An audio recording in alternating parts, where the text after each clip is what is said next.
What's going on, my beautiful, sexy peoples? bmo-oddish Jay here, guys. How's it going, ladies and gentlemen? Today, I want to give you the first of many content things that are going to be coming along in this channel. The first video that me and Tiffany Draven did, obviously, was Gouki discussion time, where we talked about wrestling. So I wanted to kind of connect as to why it's called Gouki discussion time. The Gouki coming from an archetype from Yu-Gi-Oh, and obviously you see this wonderful deck in front of you. I figured, hey, why not, do something to kind of get the ball going with the whole Yu-Gi-Oh side of things. So I decided to give you a deck profile. Just get it on already. Yeah, anyway, so let's get it on. So the deck we're going to be looking at today is going to be one of my favorites archetypes to come out in a long time. And I'll get to my whole take of how I got into Yu-Gi-Oh! And, how my love for it came and just my whole story with it and whatnot in another time. But, anyway, let's get it on with the archetype that is True Draco. Yeah. But anyway, so let's from the other side. You're probably wondering why there's a Moki here. I'll explain later. Anyway, so onto the deck itself. So focusing on the monster portion of the deck, we're going to be doing 3 copies of Ignis Heat. Ignis obviously being your searcher for the spell, so explanatory. Anyone who plays Draco knows what he does. Since he's back at 3, delicious. Just makes it even more cooler. Then we play 2 copies of Majesty Maiden. Sorry for the lighting. The lighting in my room is kind of but this is Majesty Maiden, so you guys get a good look. Play 2 copies, obviously, your primary searcher for your Draco monsters. And last but not least, the new boss monster deck, Dynamite, or, Dino Knuckle, as I like to call him, because kind of is a more fitting name. So these are your Draco lineups right here. So pretty self-explanatory. Involving engines into this deck, the only engine I really play is the Spellbook engine, the Blue Boy, 2 Blue Boys, 3 Secrets, and 2 Knowledges. This deck is morely focused on draw happy, which I understand could be a big problem with hand traps like Ash, Draw and Lockbird, and just all that stuff there, especially with the searchability that the deck has. But it has its, it works. Once you can figure out its weakness, it's like, oh, you took away my draw power. So angry. You, sir, I have a gambling problem. But that's it for the engine. Next up is for all other miscellaneous stuff that I threw into this deck. Honestly, though, this kind of really helps me out, and this is the problem that I have with this deck, is that it has 2 focusing factors into it in the normal summoning. The normal summoning is obviously with Blue Boy, but also with this right here. I play 2 copies of Falsadina. Now, Falsadina has, whenever I took this to locals or play against my friends, this card has done its job with just completely locking my opponent out from doing whatever they wanted to do. And of course, they have to mull this over in order to do anything. But obviously, with stuff like Apocalypse into the deck, if you were able to get that in your starting hand, if you actually do get this guy in your hand, then you kind of have a pretty feasible monster that could pretty much prevent your opponent from doing everything else. Like, hey, you know that thing you want to do? You know what? Denied! So Falsadina I throw in there as just like a little something, just to add some spiciness. And obviously for the hand traps, I run 1 copy of Effect Veiler, 2 copies of Ghost Ogre, and 2 copies, obviously, of Ash Blossom. Now you guys are probably wondering why it's only 2 copies of Ash, why not 3, and why is it just, why not I just get 3 copies and just replace it with Effect Veiler? Well, the Effect Veiler obviously is taking up the spot for the 3rd Ash. Ash goes for a lot of money, and I am poor, so just remember, ladies and gentlemen, just remember. He's just a poor boy from a poor family, sparing his life on his monstrosity. This is your hand trap lineup. So Hand traps are your best friends. Nowadays are. On to the spell lineup, the Draco portion of the spells. Obviously, we run 3 copies of Diagram. What I would assume. Diagram now goes for about like $3-4 right now. It's funny because back in the day I spent a lot of money for these, so now I'm kind of I'm very a lot of feelings. So we have the Diagram.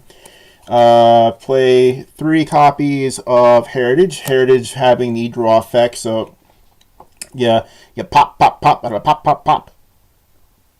So you're able to do a lot of things with this card. And of course, given the fact that this, and along with Disciples, you are able to get your effects to summon, which, by the way, I play 3 copies of Disciples. I know a lot of people out there are like, but you only need to play 2 copies of Disciples. Oh, this is just a version I play. This is just to kind of get people going, and if they want to kind of get into like an understanding of what Draco can do, just on my end. So this is just the Draco spell portion of this. Next up is for the other spells that I run in this deck. I run 2 copies of Terraforming. I know some people are like, well, why don't you just bump up to 3? I feel 3 is too cloggy. I feel 2 just works out in long run things.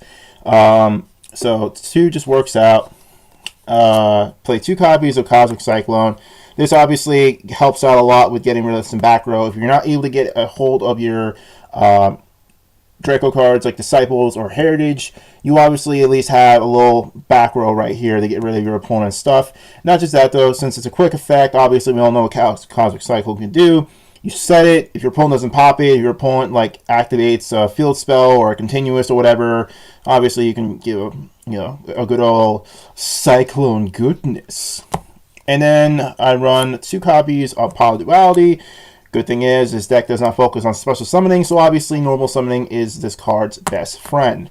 And last but not least, I run 1 copy of Monarch Stormforce, just so I can be able to troll over my opponent and be like, hey, I don't have a kaiju, but I can just Stormforce you.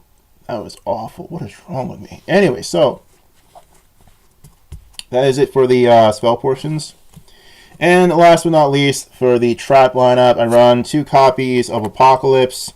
Apocalypse, self-explanatory. You pop something on your side of the field. Well, actually, not really pop. You're attributing, and then you can weaken your opponent's monsters, and then being able to get that summon on your opponent's turn is really good. And then 1 copy of Awakening, just being able to special summon your Draco monster from the graveyard, and if you can use that monster for a tribute, or if you need to use that monster as a body, as a human shield or whatever, or a dragonic shield, as you will, this card comes in favor of that, a little bit of that protection. And last but not least, I run the 2 copies Monarch Erupt. The Monarch Erupt is able to prevent your opponent's monsters from doing a lot of things, considering the fact that it negates their effects if they're not tribute summon monsters. If they're tribute summon monsters, obviously this won't do anything to them. But obviously, within the game, there's a lot of decks that are all monsters that rely on normal and special summoning, so this comes out in handy so very well. And that is it for the main deck itself. Onto the side deck. Now, this is not a side deck. This is more like middle markers. I just have these for the side. Yes, you see it right here, the Ball Shock Dragon. This is my little marker thing for playing Link. So I just put this in the middle.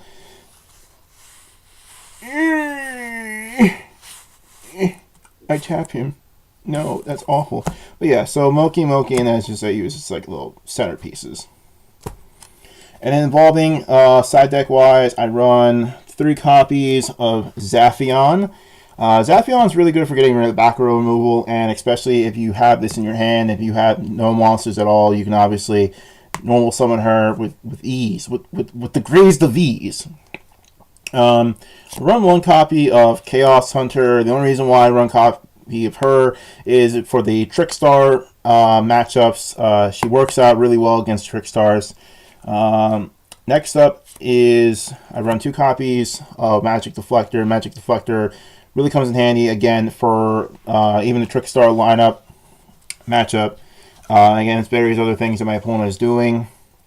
1 copy of Skill Drain, self-explanatory. We all know what Skill Drain does. I run 2 copies of Anti-Spell Fragrance, 3 copies of D-Barrier, 1 Warning, and 2 Scaldings, because you're not really having to do a lot of setting that much, so the Scaldings actually do kind of help out in their respective payoffs. So, you know, as long as you can just get the 1 on the field, you'll be fine.